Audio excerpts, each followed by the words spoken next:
Hello প্রিয় দর্শক, নমস্কার। আবার একটি স্পেশাল ভিডিও। আর আজকে আমাদের ভারতবর্ষের যশস্বী প্রধানমন্ত্রী শ্রী নরেন্দ্র মোদীজির আগমনে রামনগরের শিলচর একটি বিরাট বড় সভা অনুষ্ঠিত হচ্ছে। তো লাইভ করেছিলাম এক দুটি, কিন্তু লাইভে এমন নেটওয়ার্কের অনেক অসুবিধা, সেখানে কিন্তু লাইভ করা যাচ্ছিল না। এখানে মধ্যে মধ্যে পিকগুলো হচ্ছে, নেটওয়ার্ক কাটিং হচ্ছিল, এর জন্য লাইভের ভিডিওগুলো কিন্তু ভালোভাবে দেখাতে পারছি না। তো আমরা এই ছানিঘাটের উদ্দেশ্য থেকে বুথ নম্বর 153 থেকে যাচ্ছিলাম। এই তো মানুষ, মানে এটা আপনি বলতে পারেন মোদি প্রেম বলতে পারেন, ইয়া বিজেপি প্রেমিক বলতে পারেন, ইয়া ভারত মহাপ্রেমিক বলতে পারেন। মানে মানুষ বৃষ্টি হচ্ছে, বৃষ্টির ভাব কিন্তু আপনারা সবাই জানেন, এই দুদিন থেকে কিন্তু বৃষ্টি অবিরাম হচ্ছে। কিন্তু বৃষ্টি হচ্ছে বলে মানুষ থামছেন না।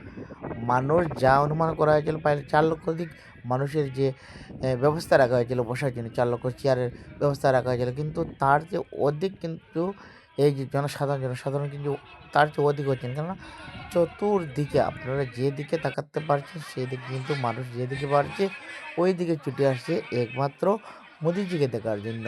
তো আপনারা এত ভালোবাসা মোদির জন্য কিন্তু বরাকবিলির মানুষের কাছে আমরা পেলাম।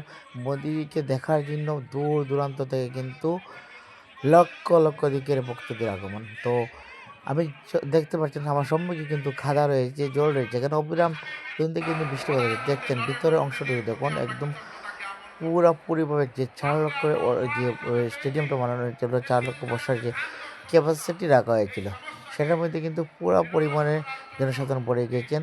আর বাইরে যেগুলো আছেন অত অসাধারণ, মানে এটা মোদির ভালোবাসা বলতে পারেন, মোদিজির ফ্রেন্ড বলতে পারেন, ভারতীয় জনতা পার্টির ভালোবাসা বলতে পারেন। মানুষ এত ভালোবাসে ভারতীয় জনতা পার্টিকে, ভারতের আসামের মুখ্যমন্ত্রী শ্রী হিমন্ত বিশ্ব শর্মাকে এবং আমাদের ভারতীয় প্রধানমন্ত্রী শ্রী নরেন্দ্র মোদীজিকে। তো একটা জিনিস উল্লেখ করতে পারবো সেই ভিডিওর মাধ্যমে, যে 2024 যে আসামে বিধানসভা ইলেকশন, সেই ইলেকশনে কিন্তু আমরা উল্লেখ একটা পেয়ে গেছি, প্লাস ইঙ্গিত বলতে পারেন আমরা হয়তো সম্ভবত পেয়ে গেছি।